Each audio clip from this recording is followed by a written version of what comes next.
नमस्कार दोस्तों, Holkar study point में आपका स्वागत है। आज मैं दोस्तों बात करूंगा जो दिया तुम्हारा मेमोरी चैप्टर, जो ट्रिपल सी सिलेबस के अनुसार जो भी तुम्हारे कंप्यूटर का जो सिलेबस दिया दोस्तों, इसमें मैं बात करूंगा आज मेमोरी की। किसकी बात करूंगा? मेमोरी की थ्योरी दी है तुम्हारी।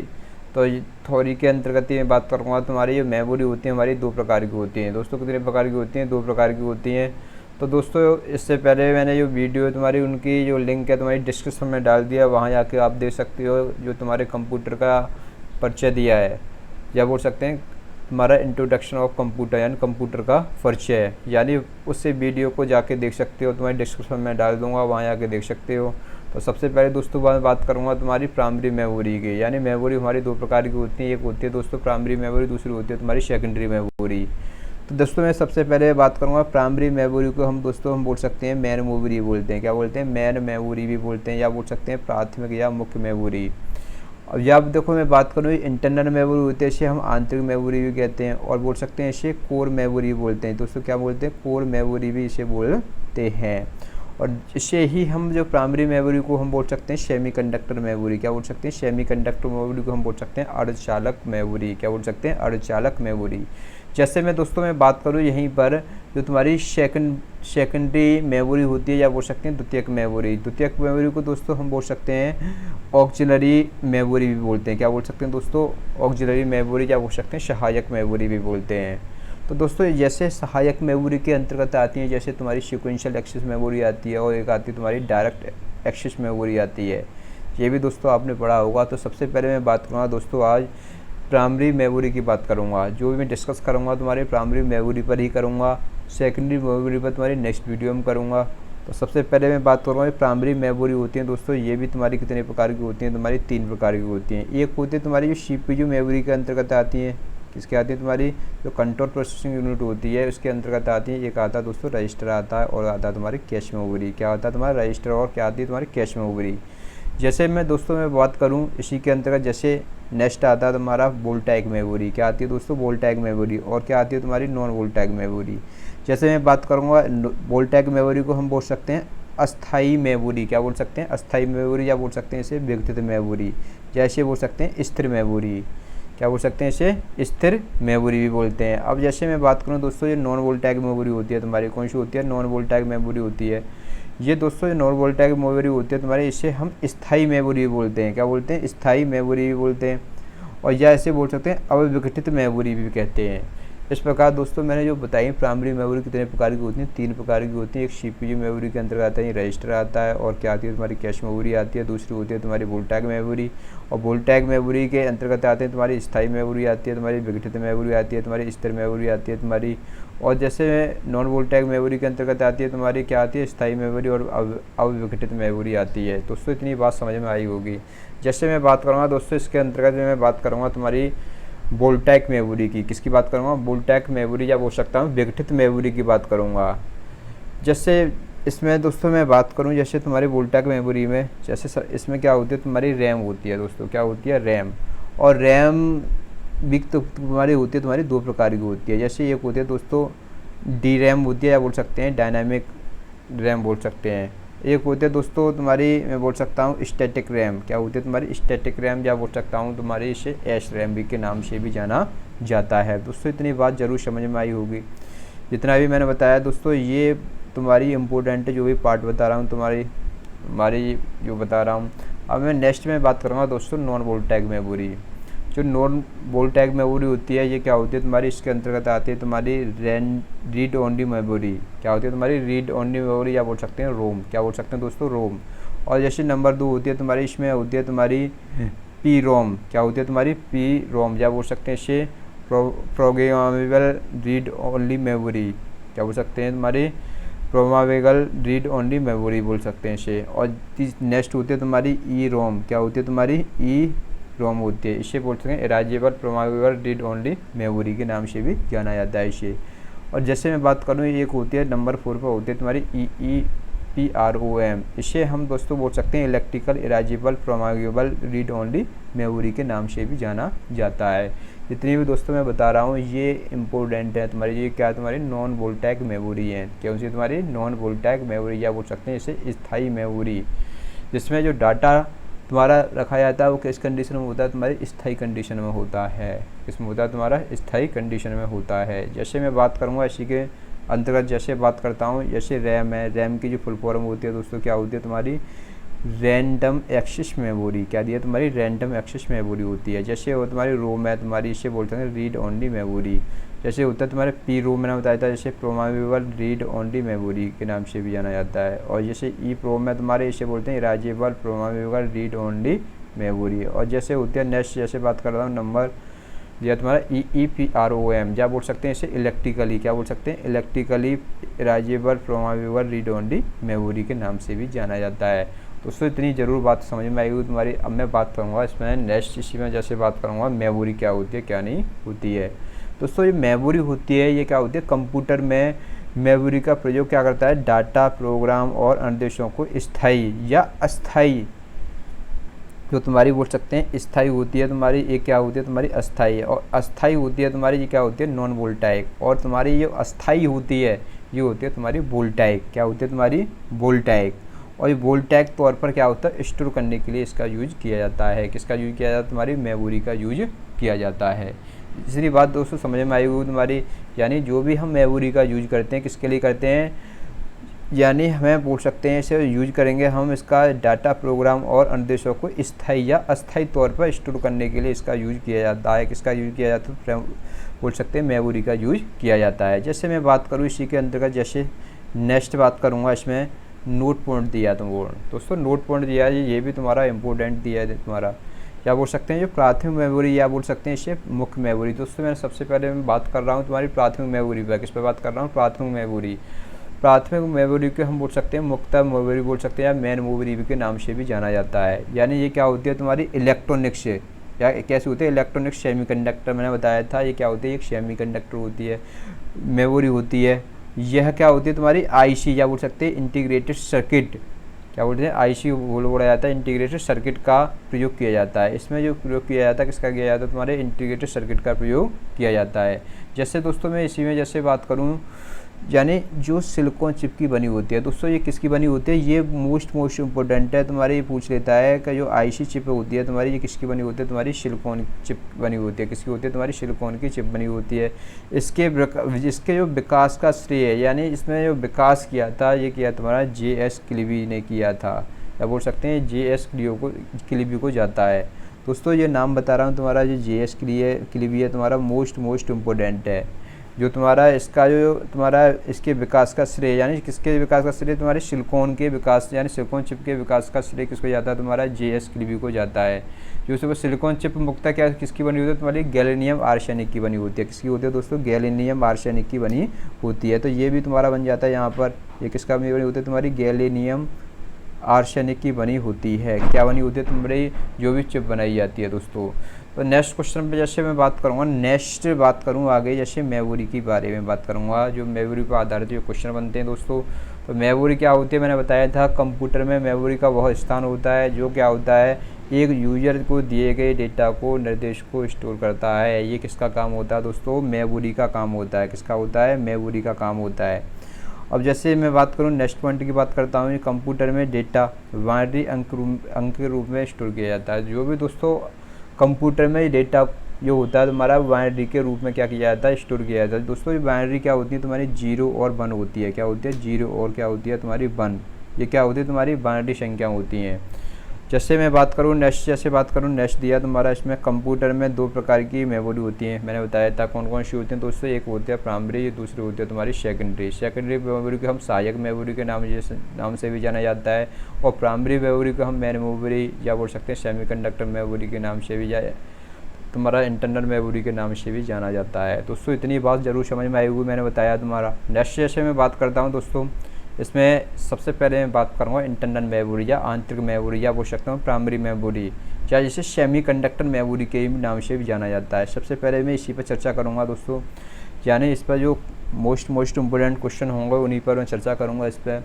जैसे तुम्हारी आंतरिक मेमोरी से तात्पर्य कंप्यूटर की बहु मेमोरी से है। क्या यानी जो आंतरिक मेमोरी है, आंतरिक मेमोरी से तात्पर्य कंप्यूटर की वह मेमोरी से है जिसका प्रयोग इनपुट डिवाइस, जो भी तुम्हारे इसका प्रयोग होता है तुम्हारा इनपुट डिवाइस द्वारा प्रदान किए गए डेटा या तुम्हारी इंस्ट्रक्शन होते हैं या निर्देश होते हैं, निर्देश, सूचना, प्रोग्राम इत्यादि को प्रोसेस करने के लिए, यानी सूचना, प्रोग्राम इत्यादि को प्रोसेस करने के लिए इसका प्रयोग किया जाता है। किसका प्रयोग किया जाता है? तुम्हारा जो भी तुम्हारा बोल सकता हूँ इंटरनल मेमोरी का प्रयोग किया जाता है। इतनी बात समझ में आई होगी दोस्तों। नेक्स्ट क्वेश्चन पे बात करूँ, जैसे यहीं पर नेक्स्ट क्वेश्चन बनता है तुम्हारा मोस्ट इम्पोर्टेंट बनता है तुम्हारा, यानी इंटरनल मेमोरी को हम मुख्य मेमोरी या बोल सकते हैं प्राइमरी मेमोरी या कोर मेमोरी या सेमीकंडक्टर मेमोरी के नाम से भी जाना जाता है, इसे कहा जाता है इसी नाम।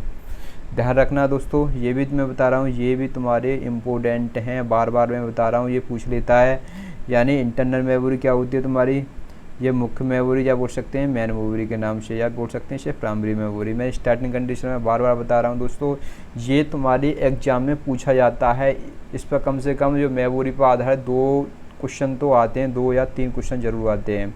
जैसे मैं बात करूँ यहीं पर, इसे कोर मेमोरी या सेमीकंडक्टर मेमोरी भी कहा जाता है।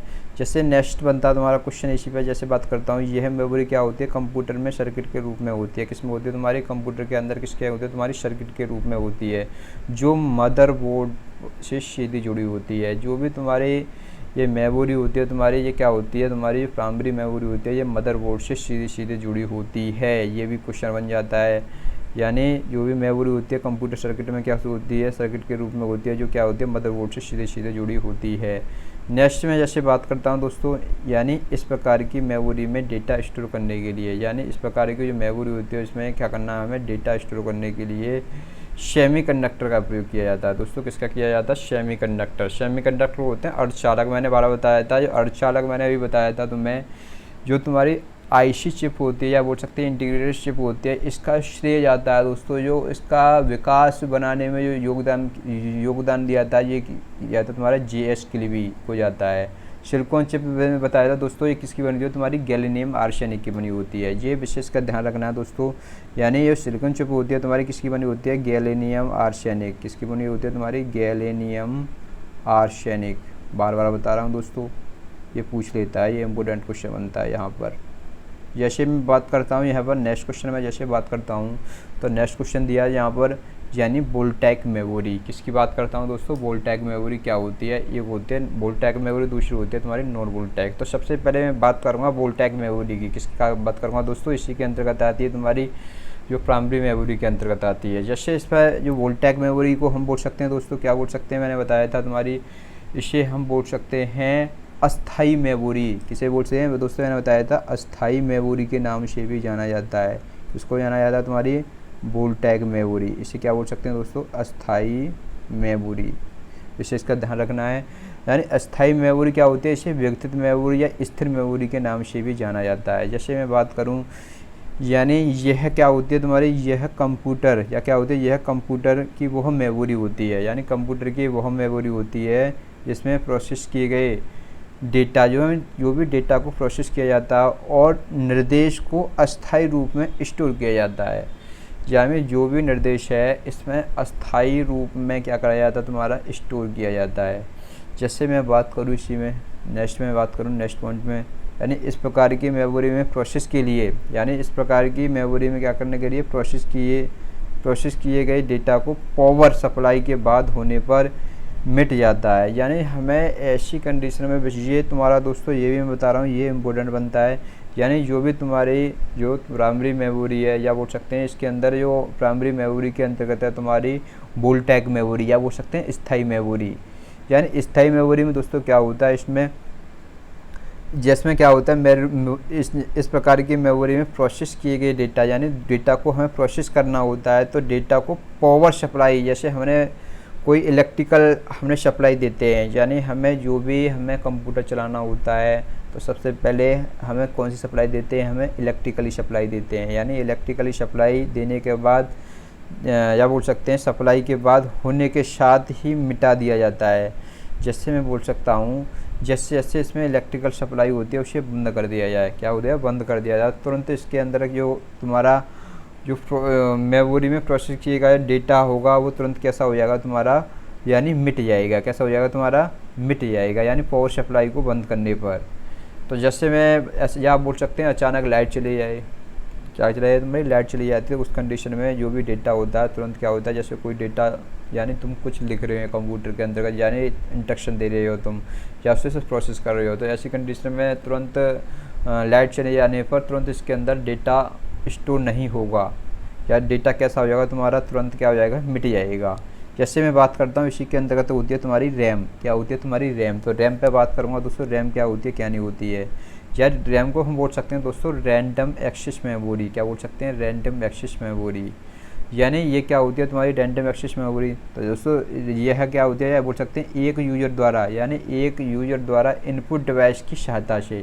दोस्तों पता होगा तुम्हें इनपुट डिवाइस कौन कौन से होते हैं, जैसे तुम्हारा मैंने बताया था माउस होता है, कीबोर्ड होता है, जॉयस्टिक होता है, ये सभी क्या होते हैं तुम्हारे इनपुट डिवाइस होते हैं। यानी बोल सकता हूँ एक यूजर द्वारा इनपुट डिवाइस की सहायता से दिए गए डेटा, निर्देश, सूचना तथा प्रोग्राम को क्रियान्वयन स्थित करने से पहले इस मेमोरी को रखा जाता है। यानी सबसे पहले जब रखा जाता है, किस कंडीशन में रखा जाता है, ये एक यूजर द्वारा इनपुट डिवाइस की सहायता से दिए गए डेटा को निर्देश, सूचना तथा प्रोसेस या बोल सकते हैं प्रोग्राम को क्रियान्वयन करने के लिए इस मेमोरी को रखा जाता है। इस मेमोरी का यूज किया जाता है तुम्हारा प्रोग्राम को क्रियान्वयन स्थित करने के लिए इसका प्रयोग किया जाता है। जैसे मैं बात करूं यहीं पर नेक्स्ट, जैसे प्रोसेसर की आवश्यकता के अनुसार इस मेमोरी को डेटा को प्रोसेस करता है। जो भी तुम्हारा प्रोसेसर होता है वो आवश्यकता के अनुसार इस मेमोरी डेटा को क्या करता है, प्रोसेस करता है। यानी इसमें नेक्स्ट पॉइंट पर चलता हूँ दोस्तों। नेक्स्ट पॉइंट दिया तुम्हारा, यानी क्या दिया तुम्हारा, इस मेमोरी में, यानी ये मेमोरी है तुम्हारी, इस मेमोरी में यूजर आवश्यकता के अनुसार, यानी यूजर होता है जैसे हम तुम आप सभी जैसे कंप्यूटर चलाते हैं तो हम किसका रूप धारण कर सकते हैं, एक यूजर हो सकते हैं।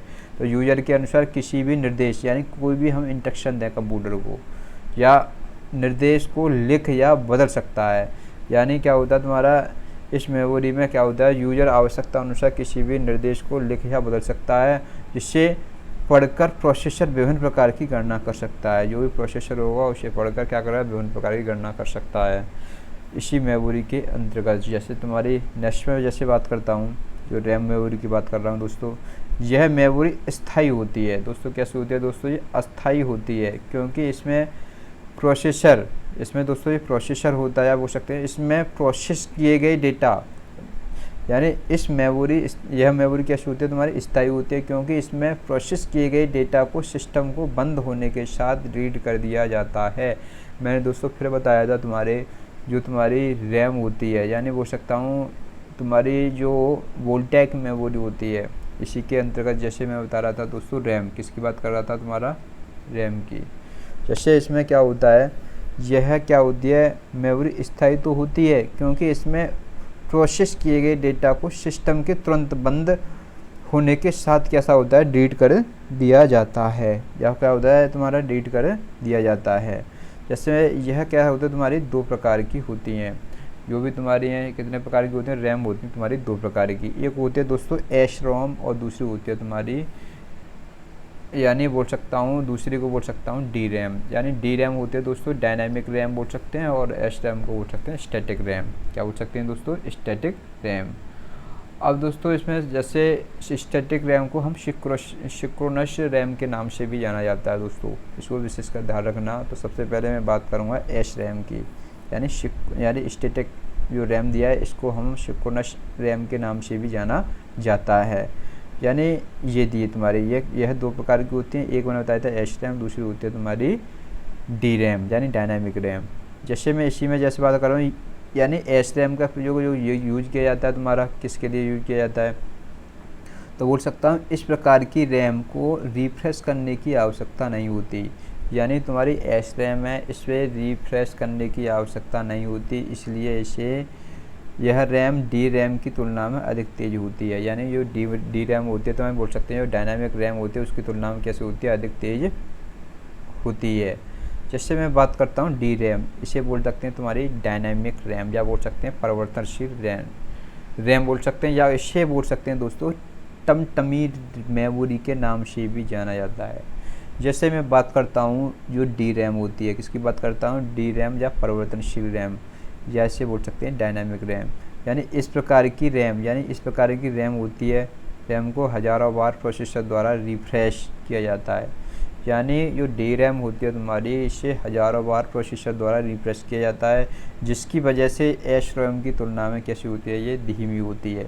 जो तुम्हारी एस रैम है, क्या बोल सकते हैं इसे, सिक्योरिटी रैम है तुम्हारी, उसकी तुलना में कैसी होती है, ये धीमी होती है। कैसी होती है दोस्तों, धीमी होती है। जैसे मैं नेक्स्ट पॉइंट की बात करता हूँ, ये तुम्हारी नोट पॉइंट दिया दोस्तों, ये एस रैम और डी रैम दोनों कैसी हैं, तुम्हारी अस्थाई मेमोरी हैं, या बोल सकता हूँ वोल्टाइक मेमोरी हैं। कैसी हैं दोस्तों, वोल्टाइक मेमोरी हैं ये तुम्हारी, दोनों हैं तुम्हारी। जैसे अब मैं बात करूँगा दोस्तों नॉन वोल्टाइक मेमोरी क्या होती है क्या नहीं होती है दोस्तों, ये रैम के अंतर्गत आती है। ये तुम्हारी रैम के अंतर्गत नहीं, तुम्हारी जो भी आएगी तुम्हारी, ये आएगी तुम्हारी जो नॉन वोल्टाइक मेमोरी तुम्हारी आती है, तुम्हारी प्राइमरी मेमोरी का ही भाग होता है। तो सबसे पहले मैं बात करूँगा नॉन वोल्टाइक मेमोरी, या बोल सकते हैं अब घटित मेमोरी या स्थायी मेमोरी, या बोल सकते हैं परमानेंट मेमोरी के नाम से भी जाना जाता है इसे। तो सबसे पहले मैं बात करूँगा इसमें, यह कंप्यूटर की स्थायी मेमोरी होती है। यह कंप्यूटर की कैसी होती है तुम्हारी, एक स्थायी मेमोरी होती है जिसमें डेटा को कंप्यूटर के बंद होने के बाद कोई प्रभाव नहीं पड़ता। जैसे हमारा इसमें लाइट चले जाए, जैसे लाइट हमें कंप्यूटर पर काम कर रहे हो, हमने इसमें स्टोर कर लिया तुम्हारा जो नॉन वोल्टाइक मेमोरी में, स्टोर करने के बाद चाहे डेटा, चाहे लाइट चली जाए ना जाए लाइट, ऐसी कंडीशन में इसमें डेटा बना रहता है। यानी बंद होने पर कोई प्रभाव नहीं पड़ता डेटा पर, चाहे बंद हो चाहे चालू हो, ऐसी कंडीशन में हमने डाटा सेव कर दिया कंप्यूटर के अंदर तो डाटा हमेशा बना रहेगा। ठीक है। जैसे मैं बात करता हूँ नेक्स्ट में बात करता हूँ रोम। किसकी बात करता हूँ, रोम होती है, इसी के अंतर्गत आती है तुम्हारी, जो होती है तुम्हारी। जैसे मैं बात करता हूँ रोम की, यानी इसे बोल सकते हैं हम रीड ओनली मेमोरी। क्या होती है तुम्हारी, रीड एंड मेमोरी के नाम से भी जाना जाता है। यह क्या होती है, यह कंप्यूटर की कैसी होती है, स्थायी मेमोरी, या बोल सकता हूँ नॉन वोल्टाइक मेमोरी होती है, जिसमें क्या होता है लिखे निर्देश या प्रोग्राम को मिटाया नहीं जा सकता। जो भी तुम्हारे जो इसके अंदर हमने कोई भी तुम्हारे निर्देश या प्रोग्राम को मिटाया नहीं जा सकता, एक बार लिख दिया तो लिख गया, इसमें इसे मिटाया नहीं जा सकता। ये किसका काम होता है तुम्हारा, रीड ओनली मेमोरी का काम होता है ये, इसलिए क्या बोलते हैं इसे, नॉन वोल्टाइक मेमोरी भी कहते हैं। जैसे मैं बात करता हूँ रोम, नेक्स्ट क्वेश्चन में बात करता हूँ, रोम की मेमोरी में कंप्यूटर से संबंधित महत्वपूर्ण प्रोग्राम लिखे जाते हैं। जो वो होता है तुम्हारा रीड ओनली मेमोरी की मेमोरी में क्या होता है, तुम्हारे कंप्यूटर से संबंधित जितने भी महत्वपूर्ण प्रोग्राम लिखे जाते हैं इसी में अंतर्गत रखे जाते हैं तुम्हारे रोम के अंतर्गत। रोम मुख्यतः दोस्तों कितनी प्रकार की होती है, हमारी दो प्रकार की होती हैं। जैसे एक होती है तुम्हारी, इसके अंतर्गत आती है तुम्हारी वायोस, या बोल सकते हैं इसे BIOS, क्या बोल सकते हैं इसे बेसिक इनपुट आउटपुट सिस्टम, क्या बोल सकते हैं इसे बेसिक इनपुट आउटपुट सिस्टम। ये भी फुल फॉर्म पूछ लेता है, यानी वायोस की फुल फॉर्म या BIOS की। ये भी दोस्तों इंपॉर्टेंट बनता है क्वेश्चन यहाँ पर। जैसे मैं बात कर रहा हूँ, यह कंप्यूटर की कैसी होती है, महत्वपूर्ण प्रोग्राम होता है। ये भी तुम्हारा क्या होता है, यह कंप्यूटर का क्या होता है, महत्वपूर्ण प्रोग्राम होता है, जिसका प्रयोग क्या होता है सिस्टम में, जिसका प्रयोग क्या होता है तुम्हारा सिस्टम में, कंप्यूटर में बूटिंग संबंधित कार्य करने के लिए किया जाता है। यानी जो भी बूटिंग से संबंधित काम कार्य करने के लिए किया जाता है तुम्हारा, ये तुम्हारा वायोस के संबंधित किया जा सकता है, या बोल सकते हैं बेसिक इनपुट आउटपुट सिस्टम में ही किया जाता है तुम्हारा। जो बूटिंग होता है, जैसे कंप्यूटर को ऑन ऑफ कंडीशन वाला जो कंडीशन होती है तुम्हारी बूटिंग कंडीशन कहलाती है। जैसे मैं बात करता हूँ यहीं पर, जैसे कंप्यूटर को चालू करने की प्रक्रिया को हम बोल सकते हैं बूटिंग। दोस्तों हम कंप्यूटर को चालू करते हैं, किसे करते हैं, तुम्हारे कंप्यूटर को हमें क्या किया, स्टार्ट किया या चालू करने की प्रक्रिया को क्या बोलते हैं, बूटिंग कहा जाता है। कंप्यूटर में दो प्रकार की बूटिंग होती है दोस्तों, कितने प्रकार की होती हैं, दो प्रकार की। एक होती है तुम्हारी कोल्ड बूटिंग, क्या होती है तुम्हारी कोल्ड बूटिंग, या बोल सकते हैं इसे सॉफ्ट बूटिंग, या बोल सकते हैं इसे ठंड बूटिंग, क्या बोल सकते हैं, कोल्ड बूटिंग को ठंड हिंदी में बोल सकते हैं ठंड बूटिंग के नाम से भी यही जाना जाता है। एक होती है दोस्तों हॉट बूटिंग भी होती है, या बोल सकते हैं इसे वार्म बूटिंग या हार्ड बूटिंग के नाम से भी जाना जाता है। इस प्रकार दोस्तों जो तुम्हारी कंप्यूटर में दो प्रकार की बूटिंग होती है, एक होती है कोल्ड बूटिंग, एक होती है हॉट बूटिंग के नाम से भी जाना जाता है। जैसे सबसे पहले बात करूँगा ये कोल्ड बूटिंग का काम क्या होता है क्या नहीं होता है। दोस्तों ये कोल्ड बूटिंग होती है, यह क्या होती है, पूर्णतः बंद कंप्यूटर को चालू करने की प्रक्रिया को हम बोल सकते हैं कोल्ड बूटिंग कहते हैं। जैसे हमारा कोई कंप्यूटर है और कंप्यूटर क्या है हमारा बंद है, पूर्णतः कैसा तुम्हारा बंद है, यानी कंप्लीट क्या है तुम्हारा बंद है, और बंद कंप्यूटर को चालू करने की प्रक्रिया, यानी बंद कंप्यूटर को हम चालू करें तो या चालू करने का जो प्रोसेस होता है तुम्हारा, उसी को ही हम बोल सकते हैं कोल्ड बूटिंग कहा जाता है। दोस्तों इतनी बात समझ में आई होगी तुम्हारी, यानी तुम्हारी कोल्ड बूटिंग किसे कहा जाता है। यानी ऐसी कंडीशन में बार बार बता रहा हूँ दोस्तों, यानी कंप्यूटर है तुम्हारा, और कंप्यूटर क्या तुम्हारा बंद कंप्यूटर, पूर्णतः बंद कंप्यूटर है तुम्हारे। कंप्यूटर को जब तुम चालू करोगे किसी प्लग के द्वारा क्या करोगे, उसे चालू करोगे या प्लग को ऑन ऑफ करोगे, ऑन करोगे, यानी चालू करने की यही प्रक्रिया तुम्हारी। जैसे कंप्यूटर को हमें स्टार्ट करना है किसी, तो उसे चालू करने की प्रक्रिया को ही हम बोल सकते हैं कोल्ड बूटिंग कहा जाता है।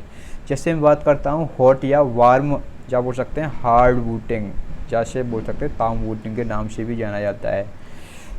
अब मैं बात करता हूँ इसमें, ये क्या तुम्हारी हॉट या वार्म जो बूटिंग होती है तुम्हारी, ये क्या होती है, इसका क्या होता है, जैसे हमारा कोई कंप्यूटर चल रहा है ऐसी कंडीशन में, तो कंप्यूटर क्या होता है, एक चालू सिस्टम को बंद करने, यानी एक चालू सिस्टम है हमारा कंप्यूटर चल रहा है, यानी चालू सिस्टम है, सिस्टम को क्या करना है, बंद करके पुनः चालू करने की प्रक्रिया।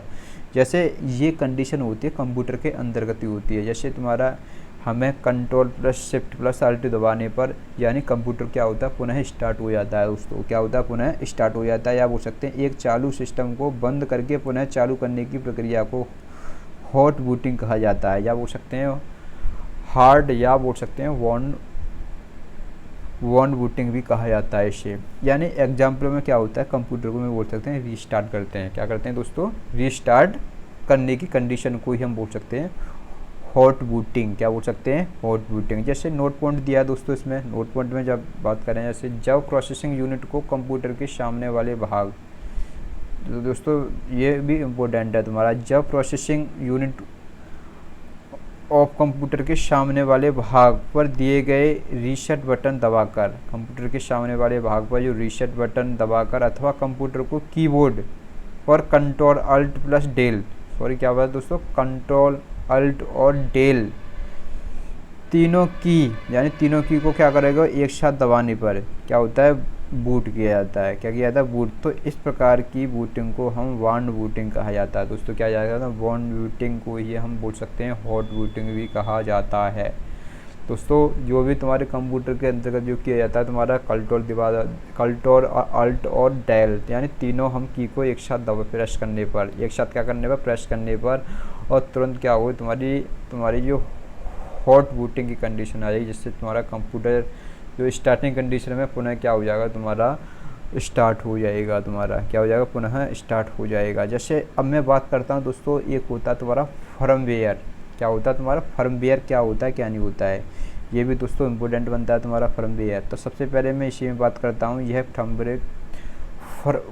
फर्मवेयर क्या होता है क्या नहीं होता है दोस्तों। फर्मवेयर होता है तुम्हारा, मैं बोल सकता हूँ यह क्या होता है, कंप्यूटर की मूलभूत निर्देशों का समूह होता है। जो भी कंप्यूटर के अंतर्गत जो भी मूलभूत समूह होते हैं, क्या होते हैं तुम्हारे मूलभूत समूहों का, क्या होता है तुम्हारा, या बोल सकते मूलभूत निर्देशों का समूह होता है। जो भी इंस्ट्रक्शन दिए जाते हैं उनका क्या होता है, एक समूह होता है, जिसकी सहायता से कंप्यूटर विभिन्न प्रकार के कार्यों को क्रियात्मक करता है। जो भी तुम्हारे कार्य करने कंप्यूटर करेगा, तुम्हारे विभिन्न प्रकार के कार्यों को क्या करता है, तुम्हारा क्रियात्मक करता है। जैसे मैं बात करता हूँ फर्मवेयर क्या होता है क्या नहीं होता है, दोबारा है। जैसे फर्मवेयर को बोल सकते हैं, फर्मवेयर एक क्या तुम्हारा सॉफ्टवेयर है दोस्तों, क्या होता है तुम्हारा, एक सॉफ्टवेयर होता है फर्मवेयर। फर्मवेयर दोस्तों क्या होता है तुम्हारा सॉफ्टवेयर, और सॉफ्टवेयर होता है तुम्हारा जिसे हार्डवेयर, क्या होता है, जिसे बोल सकता हूँ जिसे हार्डवेयर के एक हिस्से में एम्बेड किया जाता है। जो भी तुम्हारा जो फर्मवेयर होता है, एक सॉफ्टवेयर होता है जिसे क्या होता है, हार्डवेयर के एक हिस्से में क्या किया जाता है, एम्बेड किया जाता है। आप फार्मवेयर को वश या हार्डवेयर के लिए सॉफ्टवेयर के रूप में सोच सकते हो, इसे ही हम बोल सकते हैं फार्मवेयर। या बोल सकते हैं फार्मवेयर एक ऐसा प्रोग्राम है, या क्या बोल सकते हैं, फार्मवेयर एक ऐसा प्रोग्राम है जो हार्डवेयर जैसे एक कीबोर्ड, हार्ड ड्राइव, BIOS और वीडियो कार्ड, एम्बेड कार्ड आता है। ये किस में आता है तुम्हारा प्रोग्राम, यानी फार्मवेयर एक प्रोग्राम के रूप में जो हार्डवेयर जैसे आता है, तुम्हारा कीबोर्ड आता है, हार्ड ड्राइव आता है, BIOS आता है, वीडियो कार्ड आता है, एम्बेड आता है, ये सभी किस में आते हैं, तुम्हारे फार्मवेयर के अंतर्गत आते हैं।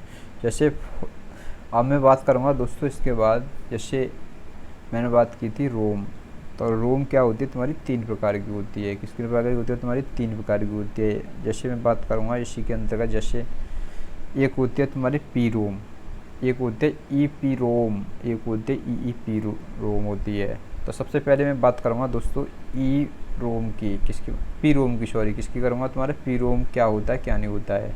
तो पी रोम बोल सकते हैं दोस्तों प्रोग्रामेबल रीड ओनली मेमोरी के नाम से भी जाना जाता है। इसकी फुल फॉर्म पूछ लेता है कभी कभी एग्जाम में दोस्तों, ये भी इम्पोर्टेंट है जो मैं बता रहा हूँ दोस्तों। तो इसमें जैसे मैं बात करता हूँ इसी के अंतर्गत, जैसे यह क्या, इसके अंतर्गत क्या काम होता है, यह क्या होता है, रोम का वह, क्या बोल सकते हैं, यह रोम का वह प्रकार है जिसमें क्या होता है, एक बार प्रोग्राम लिखने के बाद बदला नहीं जाता है। हमने एक बार कोई प्रोग्राम लिख दिया फिर उसके बाद हम बदल नहीं सकते इसके अंतर्गत। ये किसका काम होता है, तुम्हारा पी रोम, या बोल सकते हैं प्रोग्रामेबल रीड ओनली मेमोरी का काम होता है, जिसमें हमें कोई भी प्रोग्राम लिखने के बाद बदला नहीं जा सकता।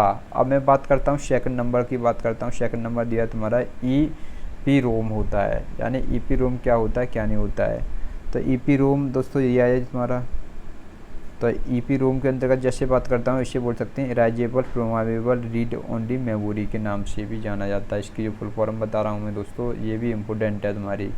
तो जैसे मैं बात करता हूँ इसी के अंतर्गत तुम्हारी ई पी रोम के अंतर्गत, तो यह क्या होती है, यह रोम का वह प्रकार है, जो भी रोम होती है तुम्हारी उसका वह प्रकार होता है जिसमें एक बार प्रोग्राम, यानी जिसमें क्या होता है तुम्हारा, एक बार प्रोग्राम लिखने के बाद पराबैंगनी या बोल सकते हैं अल्ट्रावायलेट रे किरणों की सहायता से बदला जाता है।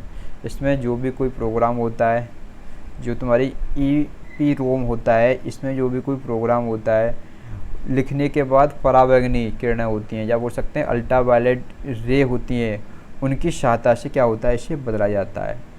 कोई प्रोग्राम को बदलना होता है तो हमें अल्ट्रावायलेट रे के द्वारा क्या होता है, इसकी सहायता से क्या होता है, बदला जाता है। अब मैं बात करता हूँ नंबर थर्ड होता है तुम्हारा E P R O M, क्या बोल सकते हैं रोम।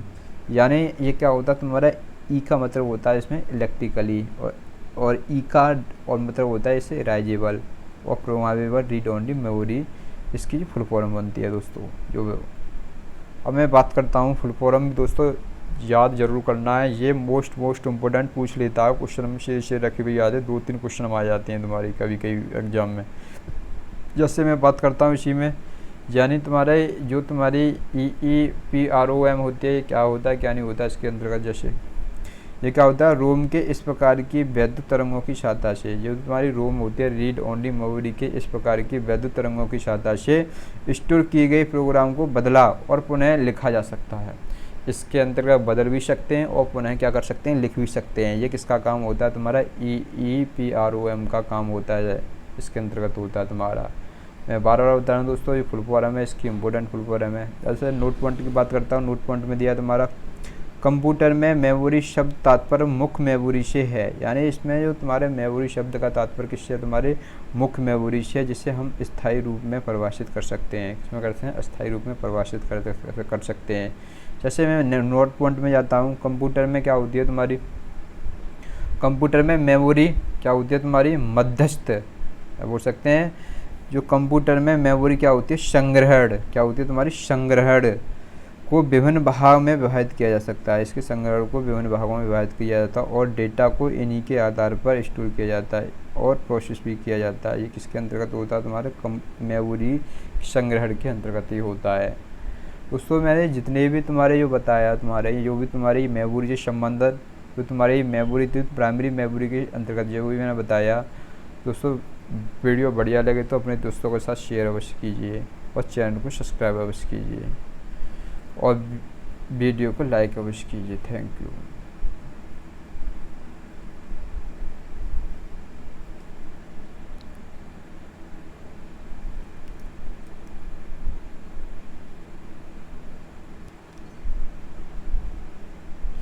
दोस्तों नेक्स्ट वीडियो हम बात करेंगे सेकेंडरी मेमोरी क्या होती है क्या नहीं होती है।